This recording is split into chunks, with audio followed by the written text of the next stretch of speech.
Part 2, Chapter 2, The Flower of Utah. This is not the place to commemorate the trials and privations endured by the immigrant Mormons before they came to their final haven.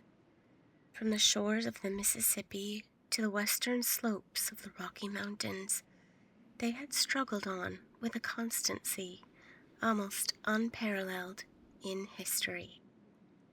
The savage man and the savage beast, hunger, thirst, fatigue, and disease, every impediment which nature could place in the way, had all been overcome with Anglo-Saxon tenacity. Yet the long journey and the accumulated terrors had shaken the hearts of the stoutest among them. There was not one who did not sink upon his knees in heartfelt prayer when they saw the broad valley of Utah bathed in the sunlight beneath them, and learned from the lips of their leader that this was the promised land, and that these virgin acres were to be theirs forevermore. Young speedily proved himself to be a skillful administrator as well as a resolute chief. Maps were drawn and charts prepared, in which the future city was sketched out. All around, farms were apportioned and allotted in proportion to the standing of each individual. The tradesman was put to his trade, and the artisan to his calling. In the town streets and squares sprang up as if by magic. In the country there was draining and hedging, planting and clearing, until the next summer saw the whole country golden with the wheat crop. Everything prospered in this strange settlement. Above all, the great temple, which they had erected in the center of the city, grew ever taller and larger. From the first blush of dawn until the closing of the twilight, the clatter of the hammer and the rasp of the saw was never absent from the monument, which the immigrants erected to him, and who had led them safe through many dangers. The two castaways, John Ferrier and the little girl who had shared his fortunes and had been adopted as his daughter, accompanied the Mormons to the end of their great pilgrimage. Little Lucy Ferrier was borne along pleasantly enough in Elder Stangerson's wagon, a retreat which she shared with the Mormon's 3 wives and with his son, a headstrong, forward boy of 12. Having rallied with the elasticity of childhood from the shock caused by her mother's death, she soon became a pet with the women and reconciled herself to this new life in her moving canvas-covered home. In the meantime, Ferrier, having recovered from his privations, distinguished himself as a useful guide and an indefatigable hunter. So rapidly did he gain the esteem of his new companions that when they reached the end of their wanderings, it was unanimously agreed that he should be provided with as large and as fertile a tract of land as any of the settlers, with the exception of Young himself, and of Stangerson, Campbell, Johnston, and Drebber, who were the 4 principal elders. On the farm thus acquired, John Ferrier built himself a substantial log house, which received so many additions in succeeding years that it grew into a roomy villa. He was a man of a practical turn of mind, keen in his dealings and skillful with his hands. His iron constitution enabled him to work morning and evening at improving and tilling his lands. Hence it came about that his farm and all that belonged to him prospered exceedingly. In 3 years he was better off than his neighbors. In 6 he was well-to-do. In 9 he was rich. And in 12 there was not half a dozen men in the whole of Salt Lake City who could compare with him. From the great inland sea to the distant Wasatch Mountains, there was no such name better known than that of John Ferrier. There was one way, and only one, in which he offended the susceptibilities of his co-religionists. No argument or persuasion could ever induce him to set up a female establishment after the manner of his companions. He never gave reasons for his persistent refusal, but contented himself by resolutely and inflexibly adhering to his determinations. There were some who accused him of lukewarmness in his adopted religion, and others who put it down to greed of wealth and reluctance to incur expense.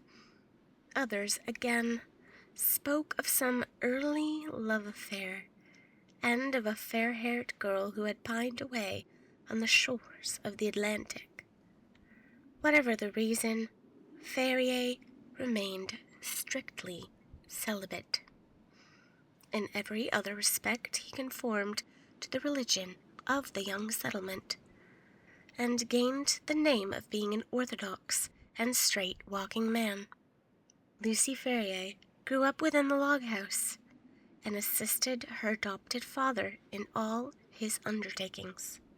The keen air of the mountains and the balsamic odor of the pine trees took the place of nurse and mother to the young girl. As year succeeded to year, she grew taller and stronger, her cheek more ruddy, and her step more elastic. Many a wayfarer upon the high road which ran by Ferrier's farm felt, long forgotten, thoughts revive in their mind as they watched her lithe, girlish figure tripping through the wheat fields, or met her mounted upon her father's Mustang, and managing it with all the ease and grace of a true child of the West. So the bud blossomed into a flower, and the year which saw her father the richest of the farmers left her as fair a specimen of American girlhood as could be found in the whole Pacific slope. It was not the father, however, who first discovered that the child had developed into the woman. It seldom is in such cases. That mysterious change is too subtle and too gradual to be measured by dates. Least of all does the maiden herself know it until the tone of a voice or the touch of a hand sets her heart thrilling within her, and she learns, with a mixture of pride and of fear, that a new and a larger nature has awoken within her. There are few who cannot recall that day and remember that the one little incident which heralded the dawn of a new life. In the case of Lucy Ferrier, the occasion was serious enough in itself, apart from its future influence on her destiny, and that of many besides. It was a warm June morning, and the Latter-day Saints were as busy as the bees whose hive they had chosen for their emblem. In the fields and in the streets rose the same hum of human industry. Down the dusty high roads defiled long streams of heavy-laden mules, all heading to the west, for the gold fever had broken out in California, and the overland route lay through the city of the elect. There, too, were droves of sheep and bullocks coming in from the outlying pasture lands, and trains of tired immigrants, men and horses equally weary of their interminable journey.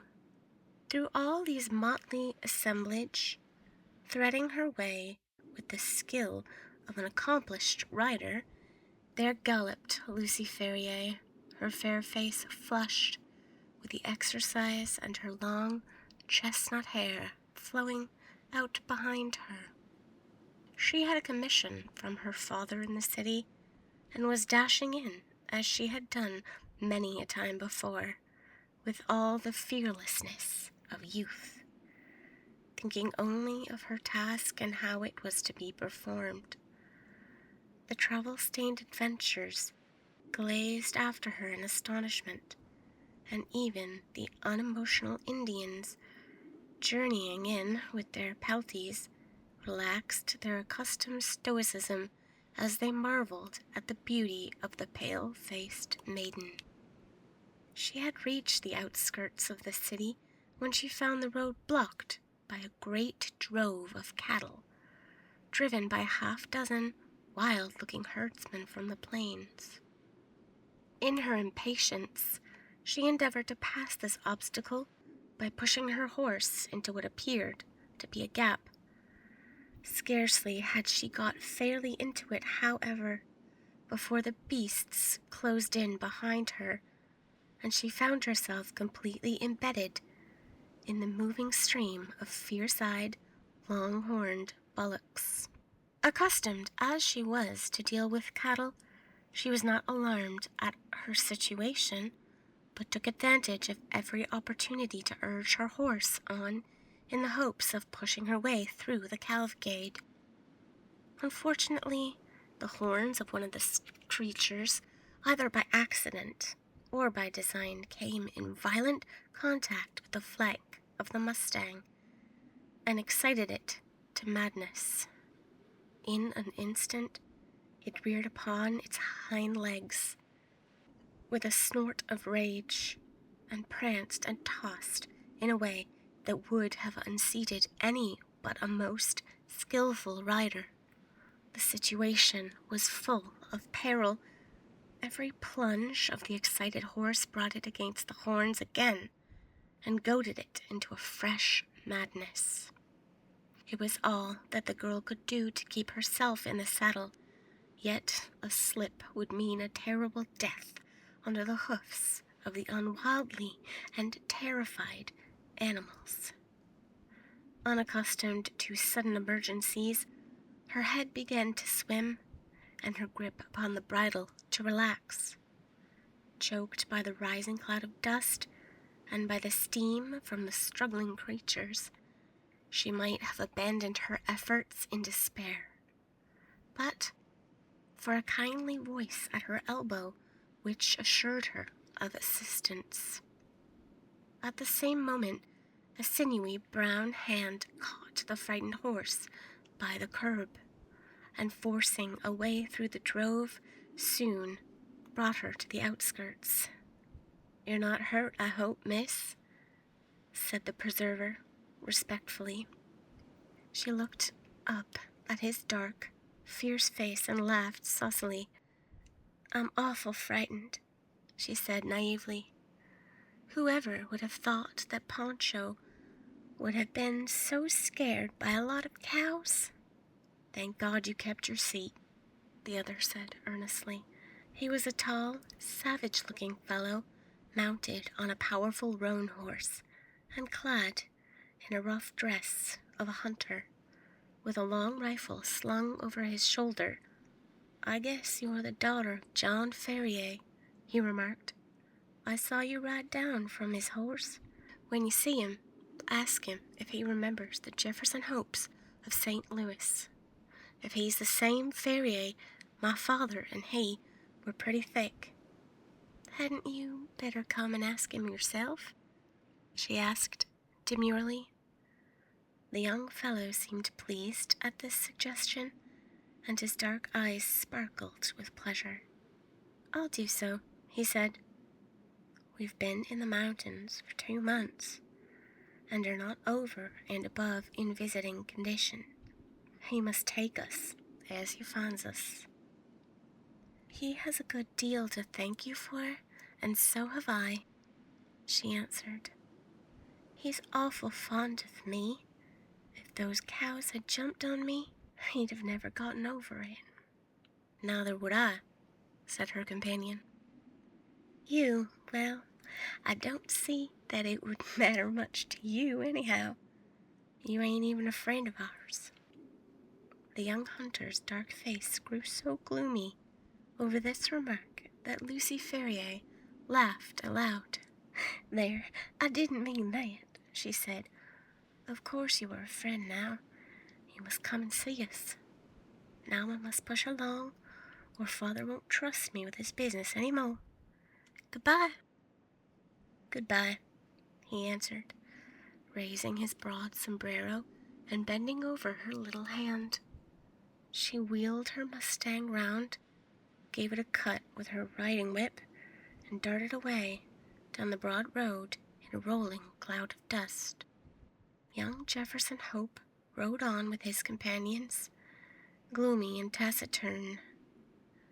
He and they had been among the Nevada mountains prospecting for silver, and were returning to Salt Lake City in the hopes of raising capital enough to work some lodes which they had discovered. He had been as keen as any of them upon the business until this sudden incident had drawn his thoughts into another channel. The sight of the fair young girl, as frank and wholesome as Sierra breezes, had stirred his volcanic, untamed heart to its very depths. When she had vanished from his sight, he realized that a crisis had come in his life, and that neither silver speculations nor any other questions could ever be of such importance to him as this all new and absorbing one. The love which had sprung up in his heart was not the sudden, changeable fancy of a boy, but rather the wild, fierce passion of a man of strong will and imperious temper. He had been accustomed to succeed in all that he undertook. He swore in his heart that he would not fail in this if human effort and human perseverance could render him successful. He called on John Ferrier that night, and many times again, until his face was a familiar one at the farmhouse. John, cooped up in the valley and absorbed in his work, had little chance of learning the news of the outside world during the last 12 years. All this Jefferson Hope was able to tell him, and in style which interested Lucy, as well as her father. He had been a pioneer in California, and could narrate many a strange tale of fortunes made and fortunes lost in those wild, halcyon days. He had been a scout, too, and a trapper, and a silver explorer, and a ranchman. Whatever stirring adventures were to be had, Jefferson Hope had been there in search of them. He soon became a favorite with the old farmer and spoke eloquently of his virtues. On such occasions, Lucy was silent, but her blushing cheek and her bright, happy eyes showed only too clearly that her young heart was no longer her own.